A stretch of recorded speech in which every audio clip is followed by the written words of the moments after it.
Hey everybody, Steve Burns here. This week, I hope you have a lot of fun with this one because we're going to learn how to integrate video into your already composited scene.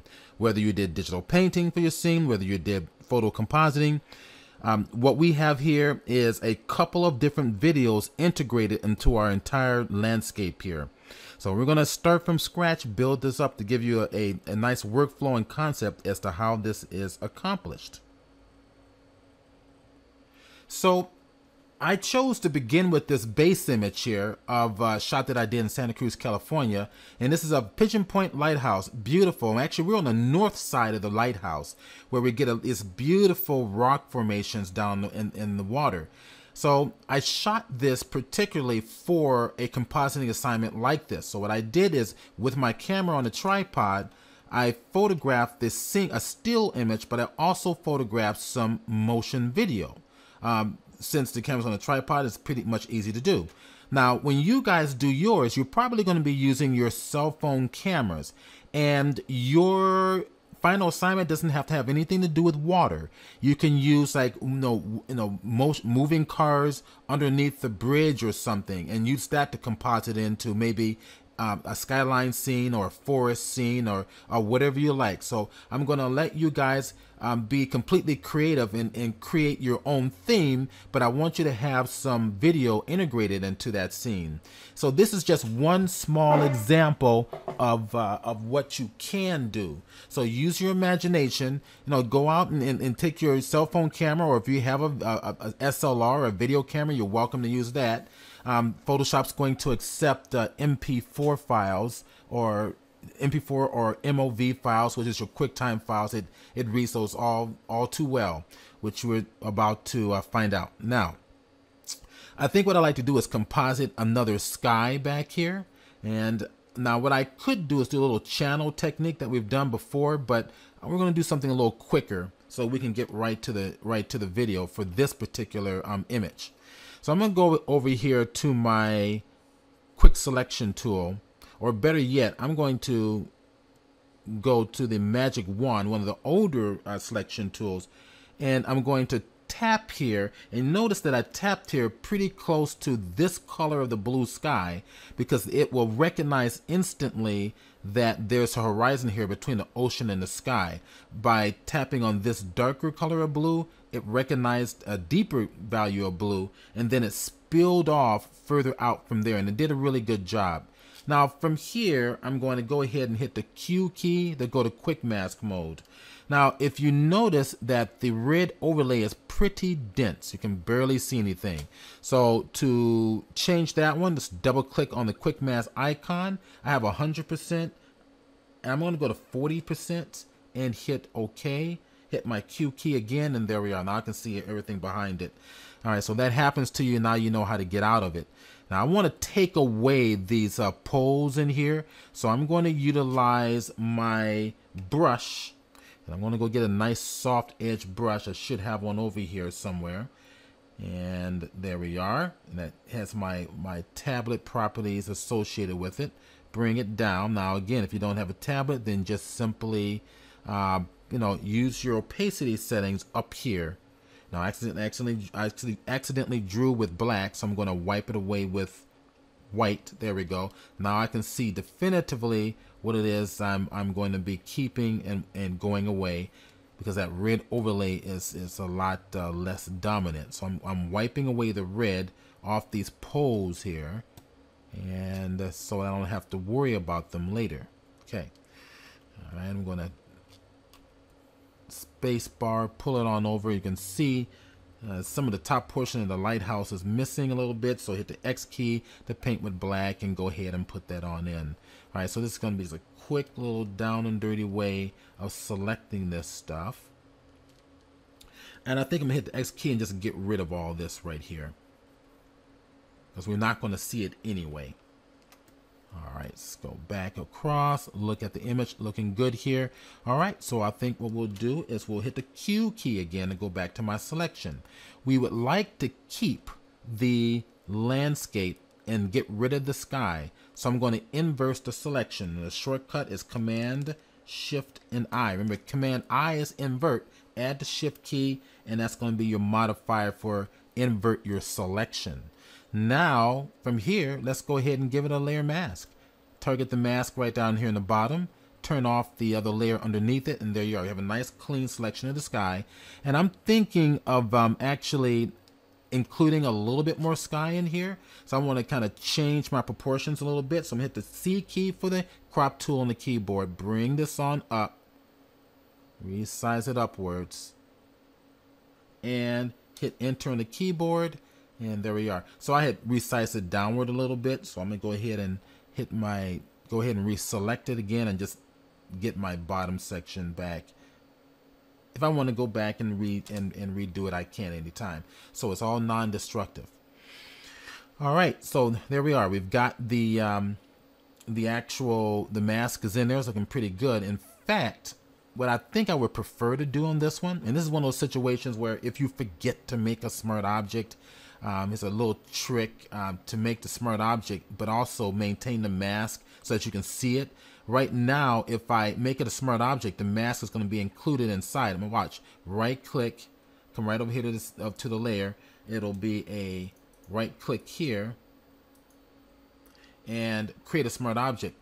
So what's going to happen is if you ever need to go back and modify that layer mask, you have to double click on the image, and that way you won't be able to see the effects in real time in relationship to your total composite. So I'm going to just close this one out. What I'm going to do instead is go backwards, and I'm going to just get rid of that lock symbol by clicking on it.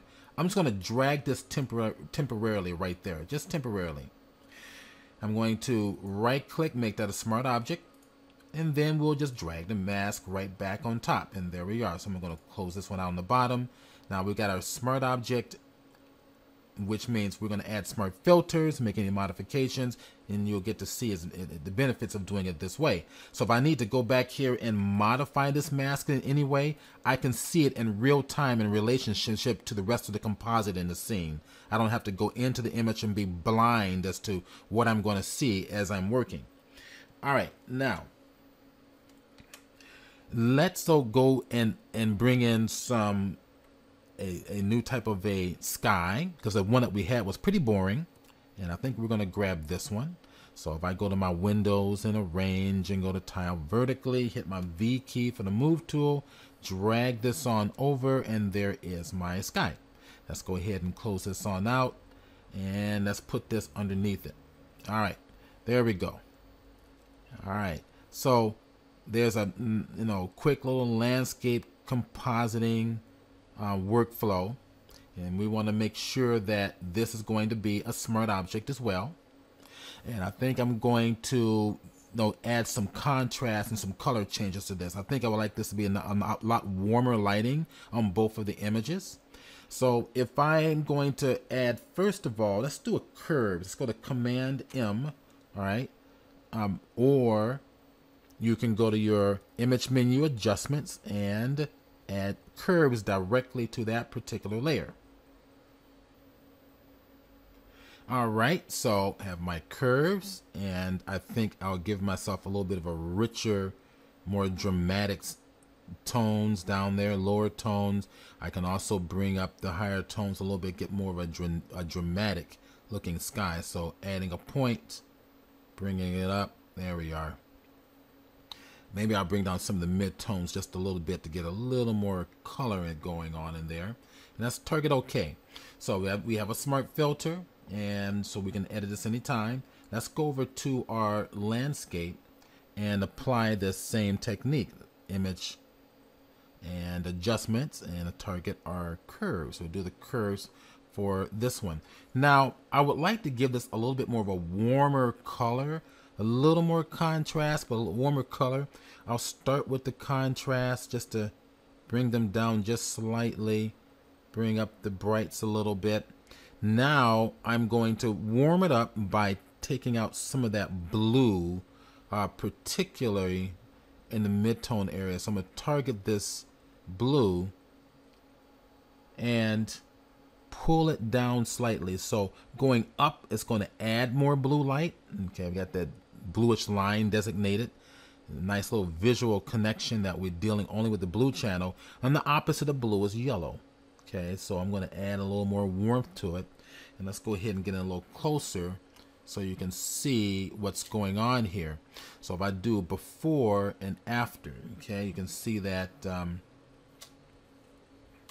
pull this down a little bit. We can see, go to after, that this is definitely warming up with some yellow a little bit. I'm also would like to add a little bit of red in there. I'm going to add just a slight bit more yellow. Okay, that's nicer. All right, let's go get some red. There's my red. Okay, got the red slider designated with that nice color of red, and I can pull that up just to add just a slight bit of reddishness. Now I can decide to add red to the highlights. So if I target put a point up near the highlights here, or I can even move this on up toward the highlights. See what's happening? Now more of the brighter areas are being affected, and I'll pull this one back down.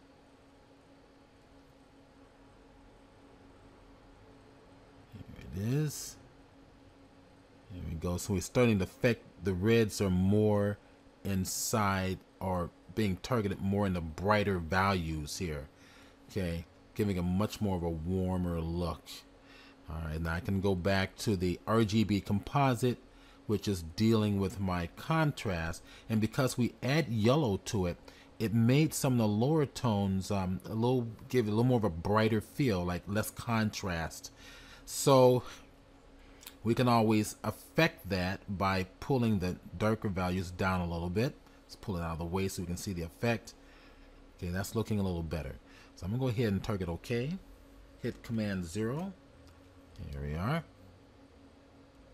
And I might like to add a little more warmth to the sky. Let's target the sky, go get its curves. What we did was we increased the contrast for the curves, but we did nothing for color balance. Go to my blue, pull the blue down. Right, and it's only targeting the sky, adding a little bit more warmth to it. And again, I think I'm going to give it a try and add some red. So pull a little bit of red up there. There we are. Not too much. I think I'm going to target a little bit more of these higher tones. Put another point in the middle in the red. Just kind of bring that, keep it down in the mid-tone area, which is going to be zeroed out at the 0, 0 coordinate. And then the brighter values I can bring up to a little more redder. Okay. All right. So I'm going to click that off.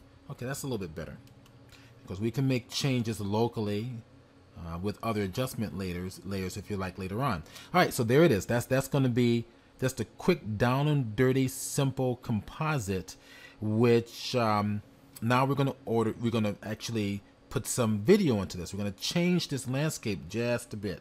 So I'm going to come over here to my bridge, and let's go over to, now if you look inside the bridge, I have an MOV file. I have a couple of them.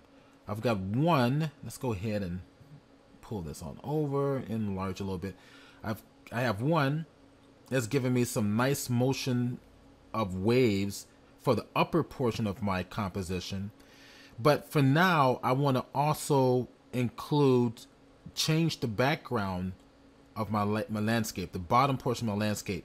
In my opinion, this portion here is a little bit boring, so I want to add a little more excitement to it. So let's go and not open it up, but I'm going to just pull it off to the side and drag this on top of my composition.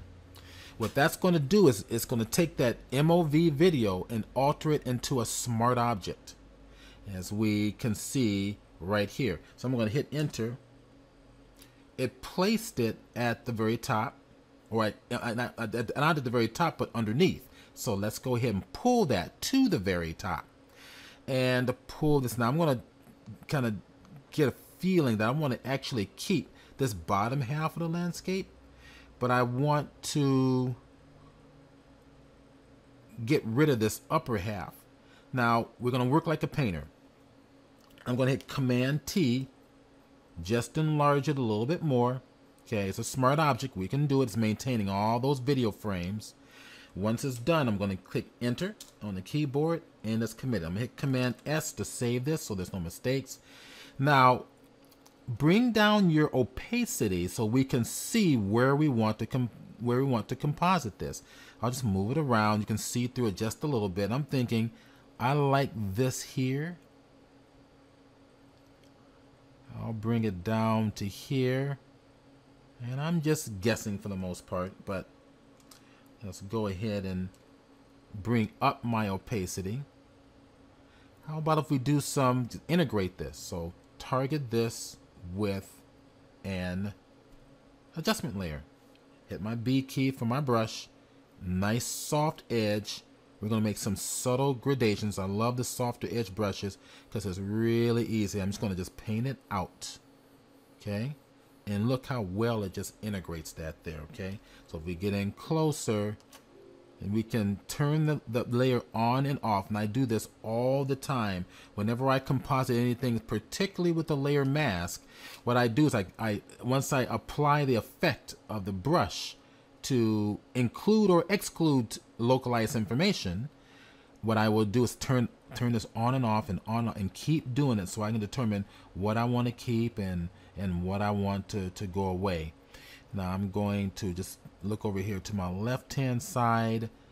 I think this is going to work, so I'm going to bring my brush down a little smaller, and I'm just brushing away the rest of that soft edge of the water there. That's it. So I'm going to, it's a little bit of water.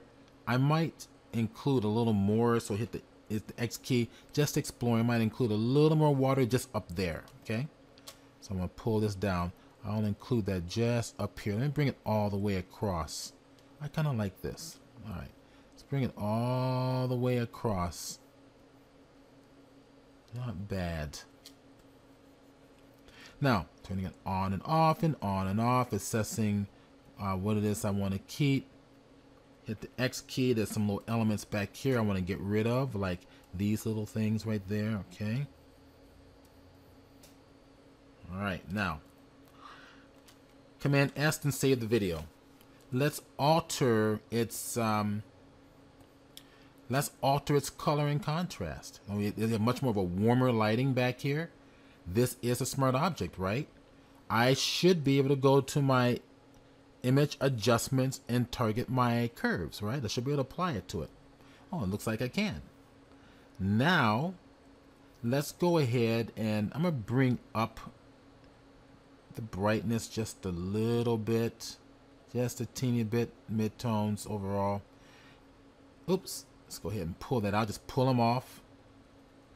Let's go to the color. Let's give it some warmth. Go to the blue. All right, giving it some red.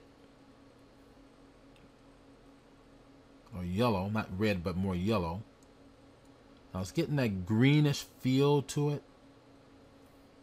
Well, if we go to green and we pull out green, we're getting the opposite magenta. There we go.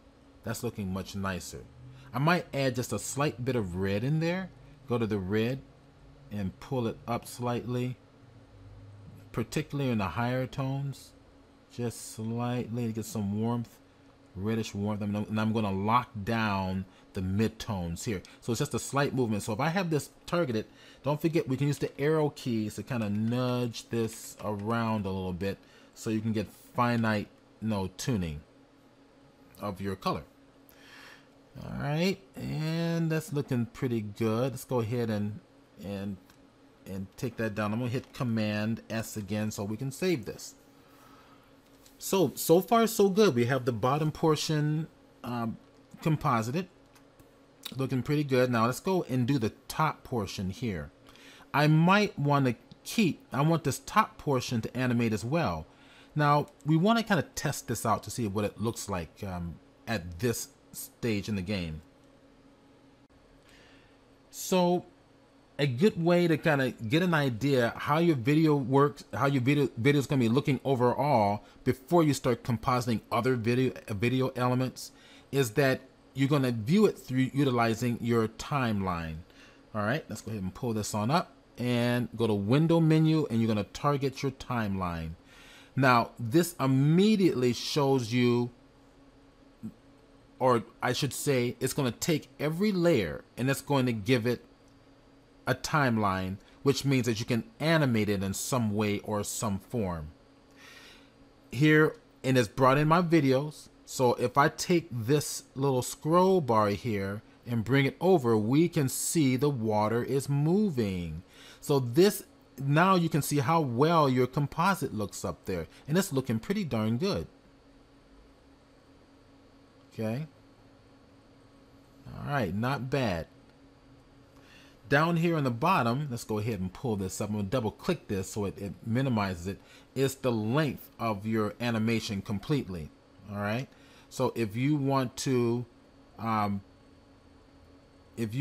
sure that whatever you see over here that has no bar means that you're not going to see that particular animation. But this is also the actual length of that particular animation. All right. That was what I recorded through the camera. So I'm going to decide where I'm going to have to cut this off at some point. Okay, so we can see that it's working fine. I'm going to hit Command S again and save it. Now, when you have these video timelines open, it's taking up a lot more memory. So if you want to go back to compositing your next video, which is what we're going to do next, just shut off this timeline. I find that memory is conserved a lot better that way. So right-click on the top of the timeline, close the tab Group. Okay, and then that will allow you to have your your whole interface, your desktop interface as well, okay, at your disposal. So next, let's go ahead and get our other video. So I'm going to go back to Bridge, and we're going to take a look at our other one, which is right here. So this is going to represent the top portion of that water that I want to animate, because remember before, this bottom portion was moving, the ocean was moving, but we had nothing in the background. Oh, let's go ahead and click and drag it directly into the file, which automatically makes it a smart object. Now we hit enter to commit our changes. Go back to our layers, double click on that bar right up there at the top, and we can see that this is right on top. Now I might decide that it will be wiser to actually place this probably below the other one, below the foreground one. And the reason I chose to do that is because I'm thinking that the way it's going to composite may look better visually. And I accidentally duplicated that one, so let's go ahead and just drag that. There we go. So I want to place this over that water section there. Now I'm going to go ahead and bring down my opacity so I can see the two side by side.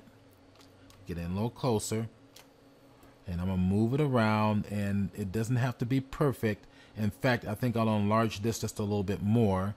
Pull this off to the out to the side a little bit. Command T, and I'm just going to pull this over like so. Get my rotation point here. Pull it over just a little bit more. I think that's all we need to have, because it looks like that this motion, this area up here is covering up the upper half effectively. So I'm going to turn it off. Go to 100%. Now what I prefer to do is to paint in the effect. Would it be easier to paint in the small area or to paint out everything else? Much easier to paint in the small area. So hold the Option or the Alt, hit your layer mask button. Now everything is taken out. Now you can see exactly where you want to composite. You want this whole upper section up here. Hit the B key for my brush. Make sure white's the foreground color. And what I'm going to do now, that was why we put this underneath the other, so it doesn't interfere with our original foreground composite. This is the foreground, so the foreground's going to dominate. So we made sure the foreground was on top. So now I'm going to start to paint. See? Starting to paint it in. We get in a little closer. You can see a little better. We can see the water back there slowly spilling on over. Now I think what I'll do is I'll hit the Tab key to make everything go away. Make it a little easier for everybody to see, and just keep in mind that we are painting with white. See, there we are. Now I can replace this whole top half with this new video, right? With that new video. Bring it down Bring it across. And I'm going to add some new content right up here. Now it's up to you. You can keep what you want. I think I'm going to keep some of it, but I'm going to add some of this in here. I'm going to let it overlay some of these rocks. It's looking good. Pull in a little closer. Make my brush smaller. And I think what I'll do is just add a little bit of that water to the edge of this beach line here. I don't want to go that far in. I'm going to hit the X key and just pull it out just a little bit. There we go. Just a little bit. Okay. You know what? Let's take a chance. Let's go back and just see what it does. It's not bad. I think I like the other way better. And just bring in just a little bit. Just a little bit. There we go. That's probably going to be more effective. It's going to give that a sense of motion even back there. All right, that looks great. So, Command S, which I've just done. Shall we go play? Let's go hit the tab key. Go to my window. Open up my timeline. Let me just double click this to get this out of my way visually, so you guys can easily see this. And let's now look at where it put it right here on the video position. I'm going to make sure it's pulled all the way over to the right. I'm going to pull it a little more to the right and right there. Okay, looking good. As you start to add more video, as you probably just noticed, it's utilizing a lot more RAM. Okay, so if I come over here, let's kind of zoom in closer to our image. You can see what's going on. There it is. We got two sources of video composited, and they look pretty seamless. Okay, so now it's up to you. And when you do your work, it doesn't have to be beach scenes. Maybe take an overpass or an underpass with things moving or people walking, and then composite that into a different background. So use your imagination. The theme can be whatever you like. Okay, so I'm thinking of, how about the idea of actually creating moving haze. Remember the smoke brush that we created? I'm on my brush tool, right click, and we created this smoke brush, and I think it's right down here. I'm gonna grab that one there. Make sure foreground. Now my foreground color is going to be white, and I'm gonna close this out again. Close that group so I have more memory available for me. Let's go ahead and open this up. Now the haze, there's two types of haze. I've got a background haze way in the distance, and we have a little bit of a foreground haze here. So for the background haze, it looks like it's going to be probably right behind the lighthouse, but on top of the sunset scene here. I'm going to pull it on down, create a brand new layer right there. So it's just all layer positioning. I'm going to hit Command S so I don't lose any of this. Let me save often and be happy, because if anything crashes, it's going to make you angry. Now I'm going to gently start to apply the effect a little bit. Bring it across. There we go. So I'm painting with this white. Just gently. Have a little bit of a haze coming back here. There we go. Just the background. So now as we get lower, it's going to be a little more the fog effect to be a little stronger down in the lower portion. So I'm making my brush smaller and bring it across like so. Remember that atmospheric haze? Okay, so you're going to learn everything, use everything you've been taught. Now, that's nice, but I want to create a foreground haze that's going to move. So the background haze, visually we don't see move that much. It's moving, but not visually, we don't assess it that much. or be able to perceive it that much. However, the foreground haze we do perceive because it's closer to us. So that haze is going to be on top of everything. So I'm going to make a new layer right above everything. And I'm going to restrict that haze again to the background. Just a gentle look, gentle touch. Okay.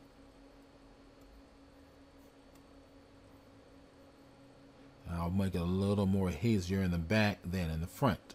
Okay. Now, here's the trick. I need to animate that haze, which means I'm going to need to make it pretty long so I can actually tell the timeline to animate that layer from one section to another. We're going to assume that the wind is blowing toward the right, in toward land, and the smog's going to be coming inland. If I'm going to hit Command T, and then what we're going to do is I'm going to just stretch this. I'm going to hold the Alt or Option key so I stretch from the center, and we're going to bring it all the way out. Okay, I can bring it all the way over. All right, so as I pull this out, it gets longer, but we can see the potential, how it's going to look when we animate the fog.